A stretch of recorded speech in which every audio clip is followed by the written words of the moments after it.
حضرت ابو ذر رضی اللہ تعالیٰ عنہ فرماتے ہیں رسول اللہ صلی اللہ علیہ وسلم نے مجھے یہ حکم دیا، امرنی بحب المساکین، کہ میں مسکینوں کے ساتھ محبت کروں، والدنو منہم، اور ان کے قریب ہو جاؤں۔ میرے بھائیو، مسکین کون ہے؟ حضرت ابو ہریرہ رضی اللہ تعالیٰ عنہ روایت بیان کرتے ہیں، فرماتے ہیں رسول اللہ صلی اللہ علیہ وسلم نے فرمایا، لیس المسکین بہذا الطواف الذی یطوف علی الناس فتردہ اللقمۃ واللقمتان والتمرۃ والتمرتان۔ مسکین اس شخص کو نہیں کہا جاتا ہے کہ جو لوگوں کے ارد گرد گھومتا ہے، ایک لقمہ یا دو لقمے یا ایک کھجور یا دو کھجور اس کو واپس کر دیتا ہے۔ صحابہ کرام رضوان اللہ تعالی علیہم اجمعین نے سوال کیا، فمل مسکین یا رسول اللہ، اے اللہ کے رسول پھر مسکین کون سا شخص ہے؟ تو رسول اللہ صلی اللہ علیہ وسلم نے فرمایا، مسکین اسے کہتے ہیں الذی لا یجد غنی یغنی، ایسا شخص جو اپنے پاس اتنا مال بھی نہ پائے کہ جس سے وہ اپنی ضروریات کو پورا کر سکے، ولا یفتن له فیتصدق علیہ، لوگ بھی انہیں ضرورت مند محسوس نہ کرتے ہوں کہ ان کو صدقہ دے دیں، اور ولا یسأل الناس شیئا، ان کی حالت یہ ہے کہ وہ لوگوں سے کچھ مانگتے بھی نہیں، سفید پوش ہیں، اپنی مسکینی کے اندر پس رہے ہیں، لوگوں کو پتہ تک بھی نہیں ہے کہ ان کے گھر میں چولہا جل رہا ہے یا نہیں جل رہا ہے۔ اصل مسکین یہی ہے۔ قرآن و حدیث کا آپ مطالعہ فرمائیں تو مسکین کی بڑی فضیلتیں آئی ہیں۔ سورۃ البقرہ کی آیت ہے، اللہ رب العزت فرماتے ہیں، یسألونک ماذا ينفقون، آپ سے سوال کیا جاتا ہے اے محمد، سوال کرتے ہیں ماذا ينفقون، ہم کیا خرچ کریں؟ قل ما انفقتم من خیر فللوالدین والاقربین والیتامى والمساکین، تم ان سے کہہ دیجئے کہ جو کچھ تم مال میں خرچ کرتے ہو اس کے سب سے زیادہ حقدار آپ کے والدین ہیں، پھر آپ کے رشتہ دار ہیں، پھر مساکین ہیں، مسکینوں کو ان کا حق دو۔ فآت ذا القربى حقہ والمسکین، مسکین کو اس کا حق دو، رشتہ دار کو اس کا حق دو، ابن السبیل جو مسافر ہوتا ہے اس کا حق دو۔ ذالک خیر للذین یریدون وجہ اللہ، یہ بہترین چیز ہے ان لوگوں کے لیے جو اللہ کی رضامندی چاہتے ہیں، جو اللہ کی خوشنودی چاہتے ہیں۔ اور مسکین کی اتنی فضیلت ہے کہ رسول اللہ صلی اللہ علیہ وسلم نے فرمایا، انہم یدخلون الجنۃ قبل اغنیائہم ب40 خریفہ، مالداروں سے 40 سال پہلے جنت میں داخل ہوگا مسکین۔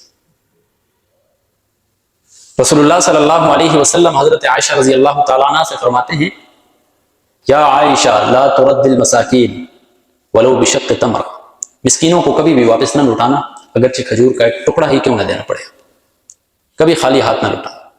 اور ترمذی شریف کی روایت ہے، رسول اللہ صلی اللہ علیہ وسلم فرماتے ہیں، یا عائشہ احب المساکین، مساکین سے محبت کرو، وقربیہم، ان کو اپنے قریب کرو، فإن اللہ یقربک یوم القیامہ، اللہ آپ کو قیامت کے دن قریب کرے۔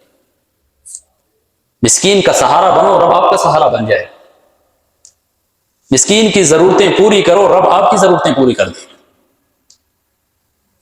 آپ مسکین کے بارے میں فکر کرو، آپ کے بارے میں رب فکر کرنا شروع کرو، آپ کو کسی چیز کی فکر نہیں۔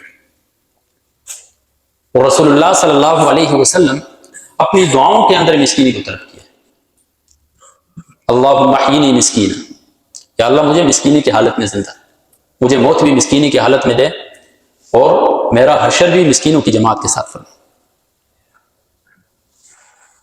اور جو شخص مسکینوں کو ان کا حقوق نہیں دیتا ہے، ان کے حق ادا نہیں کرتا ہے، قرآن مجید کیا فرماتا ہے ان کے بارے میں؟ سورۃ المدثر کی آیت ہے، ما سلککم فی سقر، جہنمیوں سے پوچھا جائے گا کس چیز نے آپ کو جہنم میں ڈالا ہے، آپ کے کون سے اعمال تھے جن کی وجہ سے جہنم آپ کو مقدر بن گئی؟ تو انہوں نے دو باتیں بیان کی۔ جہنمی کہنے لگے، لم نک من المصلین، ایک تو ہم نماز نہیں پڑھتے تھے، اس وجہ سے آج جہنم ہمارا مقدر بن گئی، اور دوسری چیز وَلَمْ نَكُ نُطْعِمُ الْمِسْكِينَ، ہم مسکین کو کھانا نہیں کھلاتے تھے، اس وجہ سے آج جہنم ہمارا مقدر۔ میرے بھائیو، آج ہمارا اٹھنا بیٹھنا میروں کے ساتھ تو ہے، ہماری دوستیوں کا محور امیر ہے، ہماری دسترخوان کی زینت امیر ہے، ہم امیر کی غمی خوشی میں شریک ہوتے ہیں، کتنا ہم نے امیر کو مسکین کو اس کا حق دیا ہے۔ حضرت ابو ہریرہ رضی اللہ تعالی عنہ کی روایت ہے، فرماتے ہیں رسول اللہ صلی اللہ علیہ وسلم نے فرمایا بئس الطعام طعام الولیمہ، بہت ہی برا کھانا ہے اس دعوت ولیمہ کا کہ جس میں امیر کو تو دعوت دی جاتی ہے، غریب کو نہیں پوچھا جاتا ہے، بہت ہی برا کھانا ہے اس کا۔ میرے بھائیوں، مسکین کے ساتھ محبت کرنے کی ضرورت ہے، مسکین کے قریب ہونے کی ضرورت ہے، اور جو شخص مسکین کو اپنے قریب رکھتا ہے، مسکین کے ساتھ اٹھنا بیٹھنا کرتا ہے، اللہ رب العزت اس کی روحانی بیماریوں کو ختم کر دیتا ہے۔ کتنی بڑی بات ہے صرف مسکین کے ساتھ اچھائی کا حسن سلوک کرنا ہے۔ انسان کے اندر جو تکبر کی غلاظت بری ہوتی ہے، اللہ رب العزت اسے ختم کر دیتا ہے۔ ایک شخص آیا رسول اللہ صلی اللہ علیہ وسلم کو، شکایت کی قسوۃ قلبہ، اپنے دل کی سختی کی کہ میرا دل بہت سخت ہے، میں کیا کروں؟ تو رسول اللہ صلی اللہ علیہ وسلم نے فرمایا امسح رأس الیتیم واطعم المسکین، یتیم کا سہارا بنو اور مسکین کو کھانا کھلاؤ، اللہ رب العزت آپ کے دل کو نرم کر دے۔ اور یتیم کے ساتھ جو شخص قربت رکھتا ہے، اس کے قریب ہوتا ہے، اس کے ساتھ اٹھتا بیٹھتا ہے، اللہ رب العزت اس کے دل کے اندر عز و انکساری پیدا کرتا ہے، وہ بندہ شاکر ہو جاتا ہے، وہ بندہ صابر ہو جاتا ہے۔